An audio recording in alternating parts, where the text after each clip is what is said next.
সুপ্রিয় শিক্ষার্থীবৃন্দ, আমরা এখন কথা বলবো এক্সক্লুসিভ গেট এক্স নর নিয়ে। তো এক্স অর ও নট গেটের সমন্বয়ে সাধারণত এক্স নর গেটটা গঠন করা হয়। তো এক্স নরের আউটপুটের সাথে যদি আমরা নট গেট যুক্ত করি তাহলে যে গেটটা পাবো সেটা হচ্ছে এক্স নর। এক্স অরের আউটপুটকেই যখন আমরা নট দিয়ে প্রবাহিত করব তখনই কেবলমাত্র আমরা এক্স নর গেটটা পেয়ে যাব।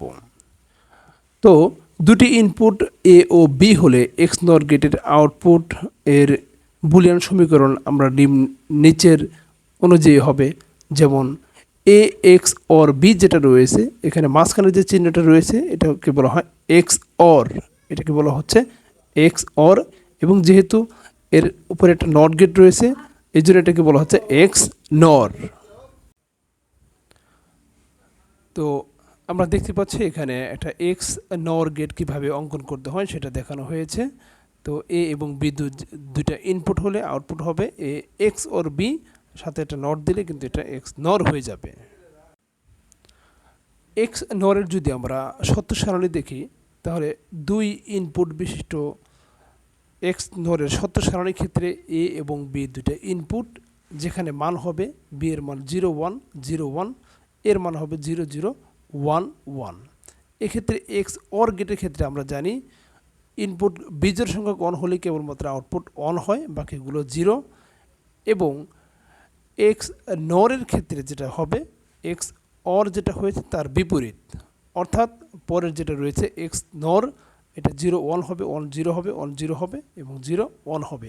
এভাবে কিন্তু আমরা খুব সহজেই এক্স নরের সত্য সারণী অঙ্কন করতে পারি। তো পাশেরটা রয়েছে বুলিয়ান ফাংশন এবং তারপরটা রয়েছে সত্য সারণী। আমরা জানি এ এক্স অর বি হচ্ছে এক্স নর গেট, যেটাকে আমরা যদি সরল করি A not B plus A B not এরপরে হোল নট। মৌলিক গেট দ্বারা লজিক গেট অঙ্কন করতে গেলে এক্স সমান সমান A not B not plus A B, এই সমীকরণটা ব্যবহার করতে হবে। এক্ষেত্রে দুইটা ইনপুট এ এবং বি, এবং এটা নট গেট দিয়ে আমরা এ নট এবং বি নট করে নিয়েছি। তো প্রথমটা যেহেতু রয়েছে এ নট বি নট, সেহেতু এ থেকে নেব এ নট এবং বি থেকে নেব হচ্ছে বি নট। পরবর্তী দুইটা ইনপুটকে অ্যান্ড গেট দ্বারা যুক্ত করে দেব। যেহেতু দুইটা অ্যান্ড গেট আবার অর গেট দ্বারা যুক্ত রয়েছে, তো ফাইনালি আমরা একটা অর গেট যুক্ত করি কিন্তু মৌলিক গেট দিয়ে এক্স নর গেট বাস্তবায়ন করতে পারি। তো এভাবে আমরা খুব সহজেই শুধুমাত্র মৌলিক গেটগুলো দিয়েও এক্স নর গেট বাস্তবায়ন করতে পারি। আশা করি সবাই বুঝতে পেরেছি। ধন্যবাদ সবাইকে, ভালো থাকবেন।